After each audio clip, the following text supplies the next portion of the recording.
नमस्कार, प्रादेशिक समाचारमा स्वागत छ। म अप्सरा गौतम। प्रदेशमा भएका विभिन्न गतिविधि, समस्या र समाधानका उपाय बारेका समाचारका साथमा हामी आएका छौं। आजको पहिलो खबर प्रदेश पासबाट। कपिलवस्तुका विपन्नको दैनिकी निकै कष्टकर छ। बर्सात लागेसँगै ओत लाग्ने गतिलो घर छैन। कोरोनाको त्राससँगै भोक र ओतलाई सताएको छ। कोरोनाले गरी खाने सबै ठाउँ बन्द भएका छन्। दिनभरि ज्याला मजदुरी गरी खाने ठाउँसम्म बन्द भएपछि विपन्नहरूको दैनिकी निकै कष्टकर बनेको छ। यो दृश्य कपिलवस्तुको बस्तीको हो। कपिलवस्तु नगरपालिका डेरवा 3 को बस्ती हो। यो बस्तीमा रोगको डर उत्तिकै छ। त्यसैमा पनि वर्षे झरीमा भोकले थप सताएको छ। ओत लगाउने घर छ तर छानाबाट पानी चुहिन्छ। सरकारले जनता आवास कार्यक्रम पनि सञ्चालन गरेको छ तर यो बस्तीमा सरकारी कार्यक्रम पुग्न सकेको छैन। गतिलो घर नहुँदा विपन्नहरू चुहिने छाप्रोमा दिन कटाउन बाध्य छन्। यी गाउँ नगर बस्तीमा चुनावको बेला नेताको निकै दौडधुप हुन्थ्यो तर चुनावपछि यी बस्तीमा कोही पुग्न सकेको छैन। स्थानीयलाई न्यूनतम दैनिक धान्न पनि सकस छ। घर गतिलो छैन। वर्षे झरी लागे पानी चुहिएर समस्या छ। पानी चुहिनुको साथै बिहान बेलुकी छाक टार्न पनि उत्तिकै गाह्रो छ। दुःख पाएर बसेको छ। खाने समस्या छैन, बस्ने ठाउँ छैन, गाछ छैन, बास छैन। यस्तोमा कसरी गरिब गुर्जालाई कति दुःख भएको छ, कसरी बाँच्ने, के गर्ने। यस्तो बाटोको रोडमा बसेछ, यो उजाडदाखेरि कहाँ बस्ने, हाम्रो घाँस बास छैन। नाना चिनापिनापछि साथीउदी बिहा गर्न लागेको भए के खाने के लाउने। अब दबाई उबाई गर्न पनि अब 2-4 पैसा चाहियो, त्यो पनि कहाँबाट ल्याउने। कपिलवस्तुका सर्वसाधारण लामो समयको लकडाउनले मारमा पर्दै आएकोमा पछिल्लो समय निषेधाज्ञाले थप आक्रान्त भएका छन्। यी बस्ती बसेको जमिन स्वयं उनीहरूको होइन। सडक विभागको जग्गामा उनीहरू दिन काटिरहेका छन्। सरकारले कोही कसै पनि भोक भोकै मर्न नपर्ने बताउँदै आएको छ। सरकारले सिंहदरबारमा भोक भोकै मर्न नपर्ने बताए पनि कपिलवस्तुको यो बस्तीमा भोकले सताएको छ। पूरी हमारा नाम होए, हम जो है सड़क पे रोड छाप में बैठा हन।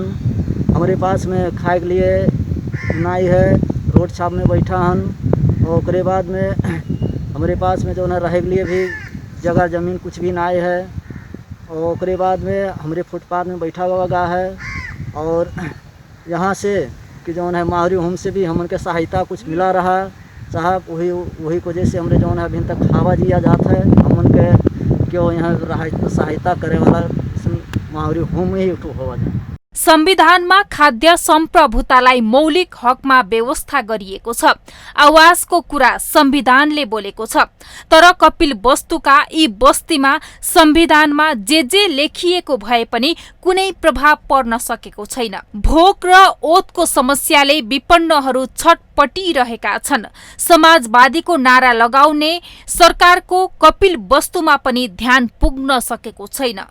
माउन्टेन टेलिभिजनका लागि कपिलवस्तु सहकर्मी शम्भु मालीको सहयोगमा जिल्ला ब्युरोको रिपोर्ट। अबको समाचार गण्डकी प्रदेशबाट। मौसमले साथ नदिएपछि यस वर्ष बागलुङमा आलु उत्पादनमा गिरावट आएको छ। गएको चैत्र महिनासम्म हिउँ परेपछि उत्पादन हुन नसकेको हो। चैतपछि पनि निरन्तर वर्षात भइरहेकाले यस वर्ष आलु उत्पादन घटेको हो। आलुको पकेट क्षेत्रको रूपमा रहेको बागलुङको ढोरपाटन क्षेत्रमा यस वर्ष आलु उत्पादन घटेको छ। फल लाग्ने समयमा अत्याधिक वर्षा भएपछि यस वर्ष आलु उत्पादन घटेको हो। जिल्लामा मुख्य बालीको रूपमा गरिने आलु खेती यस वर्ष उत्पादन घटेपछि बजार माग धान्न गाह्रो हुने भएको छ। आलु उत्पादनमा गिरावटसँगै बिउ आलु समेत समस्या हुने भएको छ। ढोरपाटनमा 1 क्विन्टल आलुको बिउमा 20 क्विन्टल बढी आलु फल्ने गर्दछ, तर यस वर्ष 1 क्विन्टल बिउमा 5 क्विन्टल पनि आलु फलेको छैन।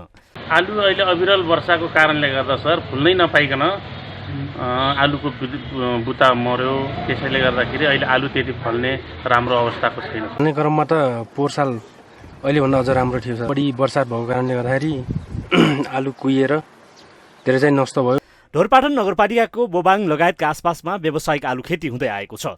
यहाँको आलु बजार गण्डकी प्रदेशमा मात्र नभई राजधानी र विदेशमा समेत निर्यात हुँदै आएको छ। गत वर्ष ढोरपाटनको आलु हिमालयन आलु ब्रान्डको रूपमा फ्रान्स निर्यात भएको थियो। ढोरपाटनको आलु स्वादिष्ट हुने भएकोले सिङ्गापुर र फ्रान्सबाट अत्याधिक माग हुने गरेको छ। माग बढे पनि यस वर्ष उत्पादन घटेको छ। ढोरपाटनमा कृषकले प्रति किलो 40 देखि अधिकतम 70 रुपियाँसम्म आलु बिक्री गर्दै आएका छन्। हिउँदे सिजनमा करिब 20,000 टन आलु उत्पादन हुँदै आएको छ, तर यस वर्ष 6,000 टन बढी मात्रै उत्पादन भएको छ। तर यसपटक अत्याधिक वर्षाको कारण आलु उत्पादनमा गिरावट आएको हो। बेमौसममा समेत उच्च गुणस्तरको आलु उत्पादन हुने ढोरपाटनमा यो वर्ष उत्पादनमा कमी आउँदा बजार समेत महँगो भएको छ। आलु लगाउने बेलादेखि चाहिँ वर्षा भएको हुनाले आलुको उत्पादन कम भएर अहिले आलुको रेट म्याक्सिमम बढ्यो। यसमा सर्टेज हुने कारणहरू छन् विभिन्न, जस्तै मुस्ताङतिरको बाटो बन्द हुनु, इन्डियन आलु चाहिँ इन्डियन पनि महँगो नै छ। ढोरपाटनको आलु ब्रान्ड हुँदै गएको छ। उच्च पहाडी भूभागमा उत्पादित आलु स्वादिष्ट र गुणस्तरीय भएकोले विश्व बजारमा समेत यहाँको आलु पुग्ने गरेको छ। वार्षिक यहाँका कृषकले करिब 2000 हेक्टर क्षेत्रफलमा आलु खेती गर्दै आएका छन्, तर निरन्तर वर्षाले ढोरपाटनको आलु उत्पादनमा धक्का लागेपछि कृषकले मार खेप्नु परेको छ। माउन्टेन टेलिभिजनका लागि बागलुङ सहकर्मी सुभाष आचार्यको सहयोगमा जिल्ला ब्युरोको रिपोर्ट। अब लागौ प्रदेश 2 को पर्सातर्फ। कोरोना नियन्त्रण तथा रोकथामका लागि पर्साको ग्रामीण क्षेत्रमा सञ्चालित आइसोलेसन सेन्टरमा आयुर्वेद औषधिको माग बढेको छ। लक्षण नदेखिएका तथा आइसोलेसनमा पौष्टिक खानेकुरा, व्यायामका साथै आयुर्वेदिक औषधिको माग उच्च छ। सामान्य रुगा, खोकी तथा अन्य रोगका लागि आयुर्वेद औषधि प्रयोग हुँदै आएको छ। पर्साको विभिन्न आइसोलेसनमा रहेका संक्रमितहरू आयुर्वेदिक औषधि प्रयोग गर्न थालेका छन्। अहिले संक्रमितहरूले नियमित रूपमा आयुर्वेदिक औषधि प्रयोग गरिरहेका छन्। संक्रमित भएको अवस्थामा व्यायाम सहित उक्त सम्मिश्रणको आयुर्वेदिक औषधि उपयोगी सिद्ध भएको छ। आयुर्वेदिक औषधिमा हामीले 4 प्रकारको औषधिहरू सेवन गरिरहेछौँ। एउटा तपाईँको के भनौँ, एउटा करहा छ, गिलोयको करहा, बिहान बेलुका त्यो करहा खाइरहेछौँ। त्यसपछि तपाईँको 3 प्रकारको आयुर्वेदिक औषधिहरू पनि छ। गुड्ची चूर्ण छ, अश्वगन्धा चूर्ण छ र अमलाको चूर्ण छ। औषधिमा गिलोय, तुलसी, अमला, दालचिनीको सम्मिश्रण गरिएको छ। उक्त धुलोको सेवनबाट प्रतिरोधात्मक क्षमता बढेको छ। संक्रमितको उपचारमा संलग्न मसियानी स्वास्थ्य चौकीका अनुसार कतिपय संक्रमितमा कुनै पनि लक्षण नदेखिएको भए पनि यस प्रकारका आयुर्वेदिक औषधिले रोग प्रतिरोधात्मक क्षमता बढाएको छ। औषधि भन्दा पनि आयुर्वेदबाट जुन आएका औषधिहरू थिए, त्यो आयुर्वेदिक औषधि हामीहरूले हाम्रो यहाँनिर आइसोलेसनका बिरामीहरूलाई दिँदाखेरि उहाँहरूमा माइल्ड सिम्टमहरू पनि देखिएन। जुन माइल्ड सिम्टममा या फिभर होस् या कफ या कुनै पनि यस्तो किसिमको खोकी, ड्राई कफहरू केही पनि देखिएन। भन्दाखेरि आयुर्वेदिक औषधिले साँच्चै नै यसमा धेरै नै ठुलो सहयोग पुर्याउँदो रहेछ। उहाँहरूलाई इम्युन सिस्टममा इनबिल्ट गर्नलाई होस् या उहाँहरूलाई रिकभरी गर्नलाई होस्, यो सबै कुरामा चाहिँ आयुर्वेदिक औषधिले धेरै नै सहयोग पुर्याएको छ। पर्साको बहुदरमाई नगरपालिका अन्तर्गत सञ्चालित अधिकांश आइसोलेसनमा समेत आयुर्वेदिक औषधिको बढी प्रयोग हुन थालेको छ। बैरिया स्वास्थ्य चौकीमा पनि बिरामीहरूद्वारा औषधिको माग बढेको छ। रातिमा डेली हाम्रो के छ भने मासु र भात, दाल भात मासु, कुनै दिन माछा, त्यस्तो हामी खानामा तपाईँको एकदम उहाँहरूले जसरी धेरैभन्दा धेरै डाइट पुगोस् र छिटोभन्दा छिटो यहाँबाट निको भएर उहाँहरू कसरी जानुहुन्छ, त्यसमा हामी दिन रात हामी लागि परेका छौँ। राम्रो फिल गरिराख्नु भएछ र उहाँ काराले पनि उहाँहरूले धेरै फाइदा नै पुर्याएको छ। उहाँहरूले भन्नुहुन्छ कि एक दिन पनि कारा अलिकति ढिलो भयो भने भन्नुहुन्छ कि कारा हामीले चाहिन्छ भनेर, हामीले एकदम फाइदा गरेर कारा एकदम उहाँबाट यो इम्युनिटी पावर उहाँहरूको बढेको जस्तो महसुस हामी गरेको छौँ। आइसोलेसनमा स्वास्थ्य चौकीका धेरै कर्मचारी संक्रमित भए पनि तातो पानीमा प्रयोग गरी सेवन गर्दा स्वास्थ्यमा लाभ भएको छ। हालसम्म करिब 200लाई सेवा दिएको जानकीटोला आयुर्वेद औषधालयले बताएको छ। आइसोलेसनमा खासमा यहाँ हाम्रो अधिकांश स्वास्थ्यकर्मीहरू पनि हुनुभएको कुरा मैले सुनेपछि हामीले धेरै बेरसम्म सम्झाउनु पर्ने अवस्था बुझाउनु पर्ने अवस्था रहँदैन होला भनेर मैले अपेक्षा राखेर उहाँहरूलाई आयुर्वेदको औषधि र आयुर्वेदको विधिबाट खानपान रहनसहन र दिनचर्यामा ध्यान दिनु होला भनेर आग्रह गरेपछि उहाँहरूले एकदम खुसीपूर्वक सहर स्वीकार गरेर उहाँहरूले त्यो अनुसार धारण गर्नुभयो। पर्सामा समुदायमा फैलिएको कोरोना नियन्त्रणमा आयुर्वेदिक औषधिले संक्रमितमा प्रतिरोधात्मक क्षमता बढाएको पुष्टि भएको छ। स्वस्थ खानपान, व्यायाम र यस प्रकारको औषधिको प्रयोगबाट कुनै साइड इफेक्ट नहुने भएकोले पनि यसको माग बढ्न थालेको हो। माउन्टेन टेलिभिजनका लागि पर्सा सहकर्मी राजेन्द्र सिंहको सहयोगमा जिल्ला ब्युरोको रिपोर्ट।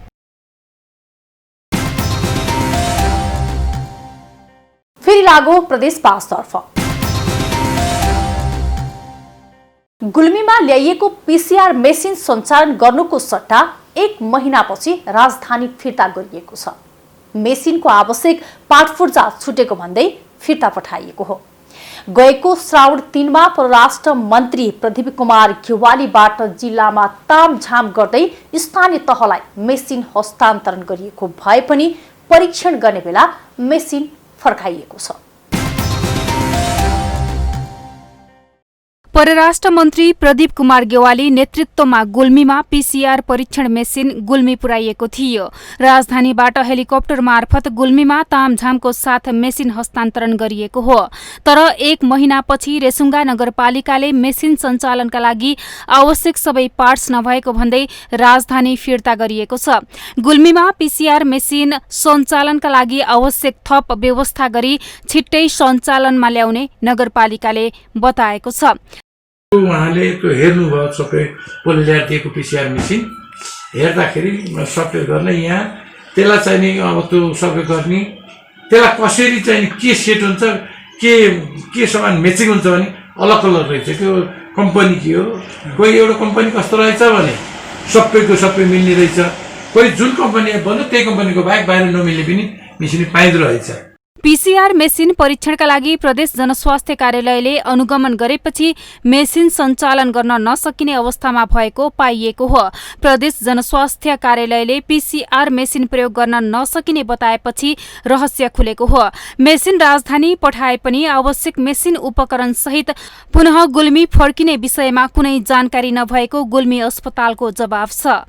पीसीआर मेसिन चाहिँ आएको, त्यसपछि हामीले चाहिँ यता प्रदेशको प्राविधिकहरूलाई पनि देखायौँ होइन। त्यसपछि त्यसलाई उहाँको कुरालाई मात्रै नराखेर चाहिँ माथि एनपिएचएल नेसनल पब्लिक ल्याबोरेटरीको एक्सपर्टहरूलाई पनि बोलाएर देखायौँ होइन। उहाँले त मेसिनहरू जाँच्नुभयो होइन। जाँचिसकेपछि चाहिँ त्यो एउटा मैले बलि आज छ घटे अब टिभी सिन्सेर त्यो के त्यसको मेसिनको चाहिँ एउटा पार्ट चाहिँ त्यो छुटेको छ, त्यो चाहिँ हामी हेर्छौँ र त्यो एनपिएचएलमा छ अथवा चाहिँ बाहिर छ भने चाहिँ लिएर फिट गरेर चाहिँ बल्ल हामी आउँछौँ भन्ने कुराहरूमा छ। जिल्लामा पीसीआर मेसिन सञ्चालनका लागि स्थानीय तहहरू नगरपालिकाले 15 लाख र गाउँपालिकाले 10 लाखका दरले खरिद खर्च जुटाएका छन्। मन्त्रीको पहलमा गुल्मी मेसिन पुर्याइएको भनिए तापनि स्थानीय सरकारले मेसिन खरिदको खर्च जुटाएका हुन्। जिल्लामा संक्रमण त्रास बढ़िरहेकै बेला अपुरो मेसिन जिल्लामा पुर्याइएको छ। जिल्लामा प्राविधिक बोलाउन नसकिने भएकाले मेसिन राजधानी पठाइएको स्थानीय प्रशासनले बताएको छ। माननीय मन्त्रीजीले पनि यसमा चाहिँ सहयोग स्वरूप यो पीसीआर मेसिनको एउटा मेसिन चाहिँ यहाँ लिएर आउनुभयो। त्यसमा अब त्यसको ब्रान्डका अरू मेसिनहरू पनि थुप्रै मेसिनहरू 22 थरीका त्यहाँ चाहिँ मेसिन र चिजहरू उपकरणहरू त्यहाँ लाग्ने भएको हुनाले त्यो ब्रान्डकै चाहिने भएको हुनाले त्यो केही समय चाहिँ ढिलाइ भयो र अहिले चाहिँ केन्द्रबाटै 2 जना जनस्वास्थ्य प्रयोगशालाका राष्ट्रिय जनस्वास्थ्य प्रयोगशालाका त्यो प्राविधिकहरू आएर हेर्नुभयो। गुल्मीमा पनि कोरोनाको संक्रमण बढेको छ। जिल्लामा पीसीआर परीक्षण गर्न जरुरी छ। स्थानीय सरकारको आर्थिक जोहोबाट सदरमुकाममा मेसिन पुगेपछि अपुरो मेसिनले आम गुल्मेलीलाई निराश बनाएको छ। तामझामको साथ जिल्लामा मेसिन पुर्याइएको हल्ला गरिए पनि अन्तमा मेसिन अपुरो हुँदा थप आशंका बढेको छ। माउन्टेन टेलिभिजनको लागि गुल्मी सहकर्मी सुमन महताराको सहयोगमा जिल्ला ब्युरोको रिपोर्ट। अबको पालो सुदूरपश्चिम प्रदेशको। सरकारले देशभरका तुइन विस्थापित गर्ने घोषणा करिब 4 वर्ष पहिले गरेको हो। तर वर्षातका कारण बाजुरावासी तुइनको सहारामा आवतजावत गर्न बाध्य छन्। गएको श्रावण 25मा बुढीगंगा नदीमा आएको बाढीले पुल बगाएपछि बाजुरावासी तुइन चढ्न बाध्य भएका हुन्। साँफे मार्तडी सडक खण्डको बेलीब्रिज र झोलुङ्गे पुल बाढीले बगाएपछि अहिले बाजुरावासी तुइनबाट नदी तर्न बाध्य भएका छन्। गएको श्रावण 25मा बुढीगंगा नदीमा आएको बाढीले साँफे मार्तडी सडक खण्ड अन्तर्गत रहेको बेलीब्रिजसँगै झोलुङ्गे पुल पनि बगाएको छ। पुल बाढीले बगाएपछि बाजुराका स्थानीयलाई आवत जावत गर्न कठिन भएको छ। पुल बाढीले बगाएपछि बाजुराका स्थानीय दैनिक तुइनको जोखिममा सदरमुकाम आउजाउ गर्न बाध्य छन्।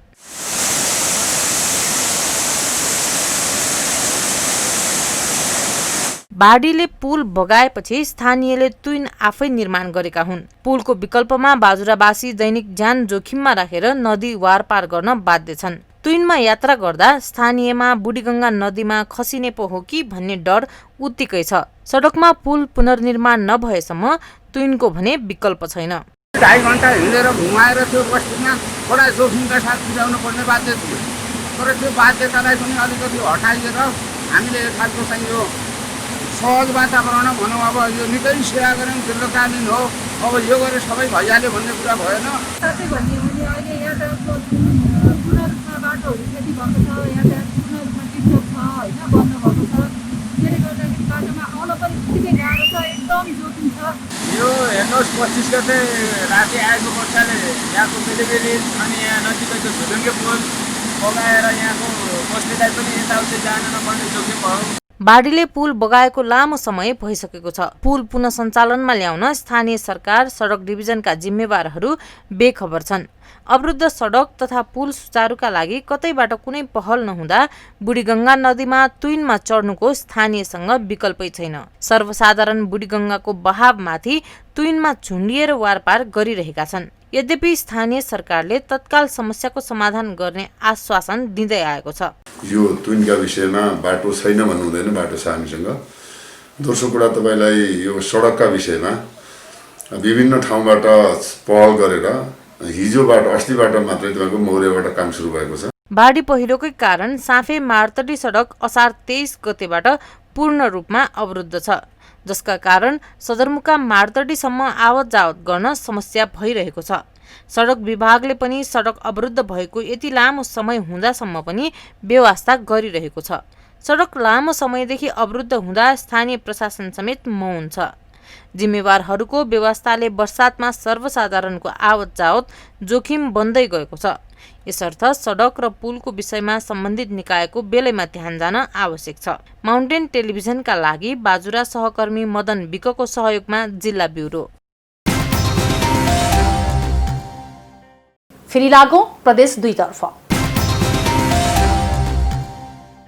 बाराको जितपुर सिमरा उपमहानगरपालिकाका कोरोना संक्रमितहरू राज्यद्वारा सञ्चालित आइसोलेसनलाई भन्दा होम आइसोलेसनलाई प्राथमिकता दिन थालेका छन्। संक्रमितको स्वास्थ्य प्रतिको हेल्थ चेकलाई तथा विभिन्न असुविधाका कारण जितपुर सिमरा नगरपालिकाका संक्रमितहरूले होम आइसोलेसनलाई प्राथमिकता दिन थालेका हुन्। तराईका जिल्लाहरूमा कोरोना संक्रमण बढेसँगै संक्रमितको व्यवस्थापन पहिलो चिन्ताको विषय बनेको छ। संक्रमितहरूका लागि जिल्ला जनस्वास्थ्य कार्यालय बाराले अस्थायी आइसोलेसन केन्द्र सञ्चालन गरिरहेको छ। तर संस्थागत आइसोलेसनमा संक्रमितहरूका लागि राम्रो व्यवस्था नभएपछि पछिल्लो समयमा संक्रमितहरूले होम आइसोलेसनलाई प्राथमिकता दिन थालेका हुन्। बारामा हाल संक्रमितको संख्या झण्डै 700 को हाराहारीमा छ। बारामा कलैया स्थित रहेको गंगापुरमा 100 शैय्याको आइसोलेसन भए पनि जिल्लाभरिका संक्रमितको भार टेक्न नसक्ने अवस्थामा छ। हाल बारामा रहेका संक्रमित मध्ये करिब 400 जना संक्रमित संस्थागत आइसोलेसनमा छन्। 300 भन्दा बढी होम आइसोलेसनमा रहेका छन्। संस्थागत आइसोलेसनमा खानेकुरा लगायत शौचालय तथा स्वास्थ्य कर्मी निगरानीकै समेत अभाव हुँदै आएको छ। त्यहाँनिर टोयलेट बाथरुमहरूको व्यवस्थित हुनु एकदमै जरुरी छ। अनि नयाँ पुरानो संक्रमितहरू लिएर आउँदाखेरि अब पुरानोलाई चाहिँ नयाँसँग मिसाएर राखिदिनु भएन। नयाँलाई छुट्टै पुरानोलाई छुट्टै गरेर त्यसरी व्यवस्था गर्यो भने चाहिँ अनि रोग चाहिँ अलिकति न्यूनीकरण हुन्छ कि जस्तो लाग्छ मलाई। होम आइसोलेसनमा बस्नेका लागि सरकार मौन भएको होम आइसोलेसनमा बसेर संक्रमण मुक्त हुनुभएका शंकर खत्रीको गुनासो छ। होम आइसोलेसनमा बस्दा रातिको समयमा केही कठिनाई आयो भने स्वास्थ्य कर्मीको निगरानी नहुने उहाँको भनाइ छ। साधारण छ, घरमै बसेर पनि सहन सक्ने, घरमै बसेर पनि आत्मबल बढाएर चाहिँ यसको इम्युनिटी पावर बढाएर चाहिँ यसमा लड्न सकिन्छ भन्ने आफूलाई जुन अनुभव भएपछि घरको होम आइसोलेसन भन्दा राम्रो चाहिँ हस्पिटल र ऊ चाहिँ होइन भन्ने कुरो मेरो बुझाइमा परेको छ। केही समय अघि राज्यले होम आइसोलेसनको मापदण्ड नबनाएका कारण संक्रमितहरू बाध्य भएर संस्थागत आइसोलेसनमा आउने गरेका हुन्। सरकारी आइसोलेसनको व्यवस्थापनको अभावमा संक्रमितहरू होम क्वारेन्टिनमा बस्न थालेका हुन्। होम क्वारेन्टिनमा बस्नेहरूलाई फोन मार्फत आवश्यक परामर्श दिने चिकित्सकको भनाइ छ। 24वटा वडाबाट डेली यस्तो 2-3 जना मान्छेहरू चाहिँ हुनुहुन्छ जसलाई चाहिँ हाम्रो वडा जनप्रतिनिधि सरहरूले अथवा प्रत्यक्ष रूपमा बिरामीहरूले नै मेरो नम्बर लिएर म उहाँहरूलाई म्यासेज नै गरिदिन्छु। अब उहाँहरू चाहिँ सायद मलाई लाग्छ कोही मान्छे थ्रुबाट चाहिँ औषधि चाहिँ मगाउनुहुन्छ होला। म हिस्ट्री लिन्छु, त्यो हिस्ट्रीको अनुसारले चाहिँ यो औषधि खानुहोस् र WHO गाइडलाइन्स के भन्छ त्यो औषधि चाहिँ उहाँहरूलाई परामर्श गरेर दिन्छु। पछिल्लो समयमा होम आइसोलेसनमा बस्नेको संख्या अन्य जिल्लाहरूमा पनि बढ्दै गइरहेको छ। राज्यले सञ्चालन गरिरहेका आइसोलेसन केन्द्रहरूमा मापदण्ड नपुग्दा संक्रमित विश्वस्त हुन नसकेका हुन्। नेपाल जस्तो मुलुकमा होम आइसोलेसन भरपर्दो विकल्पको रूपमा देखिएको छ। सरकारले पनि होम आइसोलेसन मापदण्ड ल्याएर होम आइसोलेसन बस्नेहरूका लागि सहज बनाएको छ। तर अधिकांश नेपालीका लागि होम आइसोलेसन बस्न सक्ने स्थिति छैन। त्यसैले सरकारले संस्थागत आइसोलेसनको गुणात्मक तथा संख्यात्मक सुधार गर्न जरुरी छ। माउन्टेन टेलिभिजनका लागि बारा सहकर्मी श्याम गुप्ताको सहयोगमा जिल्ला ब्युरोको रिपोर्ट। अबको समाचार बागमती प्रदेशबाट। संविधानले हरेक बाल बालिकालाई सम्मानपूर्वक बाँच्न पाउने अधिकार प्रदान गरेको छ। प्रत्येक बाल बालिका गुणस्तरीय स्वास्थ्य सेवा पाउने अधिकार सुनिश्चित गरेको छ। प्राकृतिक विपत्ति महामारीमा पनि बाल बालिकाको सुरक्षाको विषय उल्लेख छ। तर प्राकृतिक विपत्तिको चपेटामा परेका बाल बालिकाको स्वास्थ्य जोखिम भए पनि राज्यको पर्याप्त ध्यान पुगेको छैन। हरेक बालबालिकालाई विपत्तिबाट जोगाउनु, जीवन रक्षा गर्नु तथा स्वास्थ्यको रक्षा गर्नु राज्यको जिम्मेवारी हो। तर पनि सवारी दुर्घटना, डुबान, बाढी पहिरो, चट्याङ, हावाहुरी जस्ता प्राकृतिक प्रकोपमा बालबालिकाको मृत्यु हुने गरेको छ। प्राकृतिक प्रकोपबाट अङ्गभङ्ग हुने, न्यूनतम स्वास्थ्य उपचार र सुरक्षाको अभाव छ।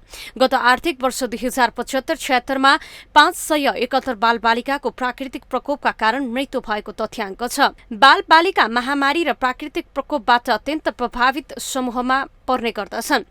वर्षेनी आउने प्राकृतिक विपत्तिले बाल स्वास्थ्य, पोषण, शुद्ध खानेपानी र सरसफाई जस्ता न्यूनतम सेवाबाट विमुख हुनु परेको छ। प्रकोपबाट बालबालिका जोखिममा परेकाले उनीहरूको स्वास्थ्य सुरक्षा तथा सिकाइ सुनिश्चित गर्नु पहिलो शर्त हो। विपदमा रहेका बालबालिकाको सन्दर्भमा कुराकानी गर्नुपर्दा उनीहरूको शिक्षा र स्वास्थ्यमा परेका समस्याहरूलाई सम्बोधन गर्नका निम्ति हामीसँग विपद व्यवस्थापन प्रणाली अन्तर्गत चाहिँ क्लस्टर प्रणाली भन्ने हुन्छ। त्यसमा संरक्षण क्लस्टर र शिक्षाको क्लस्टर, स्वास्थ्यका क्लस्टर, खाद्यान्नका क्लस्टर, यो पोषण र खाद्यान्नको क्लस्टर, आवासका क्लस्टरहरू फरक फरक हुन्छ। यस्ता फरक फरक निकायहरूले रेस्पोन्स गर्ने गर्दछ। बालिकाको सेवामा चाहिँ यो महिला बालबालिका विभागले यसको नेतृत्व गर्छ भने बाल संरक्षणको दृष्टिकोणबाट चाहिँ राष्ट्रिय बाल अधिकार परिषदले यसलाई संयोजन गर्ने कार्य गर्दछ। अनाथ बालबालिका विपद वा सशस्त्र द्वन्द्वका कारणले आमा बाबु वा दुवै गुमाएका बालबालिकालाई राज्यको विशेष संरक्षण दिनुपर्ने हुन्छ। उनीहरूको पालन पोषण, संरक्षण, स्वास्थ्यको ग्यारेन्टी गर्ने राज्यको दायित्व हो। तर राज्यले संविधान र कानूनमा लेखेर मात्र दायित्व पूरा हुँदैन। संविधान कानून अनुसार दायित्वमा राज्य चुक्दै आएको छ। हाम्रो बाढी, पहिरो, डुबान आदिबाट बालबालिकाहरू दुई तरिकाले पीडित भइराखेका छन्। एउटा आफै त्यसमा चाहिने पीडित भएका छन्, कतिको दुःखद निधन भएको छ, अङ्गभङ्ग भएको अवस्थाहरू छ भने अर्को समूहमा बालबालिकाहरू परिवार पीडित भएका कारण, घर परिवार डुबेका कारण, बगाएका कारण बालबालिकाहरू पीडित भइराखेका छन्। र यो सबै अवस्थामा हामीले वास्तवमा बालबालिकाको संरक्षण सँगसँगै विपदको रोकथामका निम्ति नै ध्यान पुर्याउन जरुरी छ। यस वर्ष वर्षातले सिन्धुपाल्चोकमा गएको असार 25 मा साउन 30 को पहिरोले मानवीय भौतिक क्षति पुर्याएको छ। पहिरोले 80 जना बेपत्ता भए, सयौं परिवार घरबार विहीन भएपछि बालबालिका अभिभावक विहीन बनेका छन्। पहिरोबाट अभिभावक विहीन बनेका बालबालिकाको राज्यले संरक्षण गर्नु भए पनि राज्य बेखबर बनेको छ। राज्यले बालबालिकाको संरक्षण गर्न चासो नदेखाएपछि सामाजिक अगुवाहरूले जिम्मा लिएका छन्। जम्मूको पहिरोमा पनि एकजना चाहिँ बच्चा जो चाहिँ 6 जना परिवार भित्र बसोबास गरेको थियो र त्यो मध्येमा 5 जना परिवार गुमाए र चाहिँ छिरिङ गोले भन्ने एउटा मात्रै चाहिँ बहिनी चाहिँ त्यहाँ बच्चा चाहिँ जीवित भयो र त्यो छिरिङ गोले भन्ने बच्चादेखि लिएर यता चाहिँ दिदीमा अभिभावक गरी जम्मा 8 जना बच्चाहरूलाई काठमाडौँमा लगेर छात्रावासमै राखेर पठन पाठनको व्यवस्था गरिदिने विषयमा मैले व्यवस्था गर्छु भनेर मैले यसलाई निर्णय गरेर मैले एउटा विज्ञप्ति पनि प्रकाशित गरिसकेँ। संविधानले नै बालबालिकाको सुरक्षाको सुनिश्चितता गरे पनि राज्य संयन्त्रहरू नै बेखबर बनेका छन्। कोरोनाको कहरले समेत बालबालिकाको स्वास्थ्य संवेदनशील बन्दै गएका बेला प्राकृतिक प्रकोप, बाढी पहिरोको जोखिममा पनि तिनै बालबालिका रहेका छन्। प्राकृतिक विपत्तिको जोखिममा रहेका यी बालबालिकाको न्यूनतम घाँस, बाँस, कपास र सुरक्षाको विषयमा राज्य जिम्मेवार बन्नुपर्छ। तर कोरोना कहरको कुहिरोमा हराइरहेको राज्यलाई बाढी पहिरोले जोखिममा परेका बालबालिकाको विषयमा सोच्न समेत फुर्सद मिलेको छैन। माउन्टेन टेलिभिजनका लागि स्वास्थ्य ब्युरोको साथमा विनिता केसी, काठमाडौँ। हवस् त अहिलेलाई प्रादेशिक समाचार यति नै। फेरि अर्को हप्ता साथै प्रदेशमा भएका गतिविधि र समाचारका साथमा उपस्थित हुने नै छौं। सत्य, तथ्य र निष्पक्ष समाचारका लागि हेर्दै रहनुहोला माउन्टेन टेलिभिजन। नमस्कार।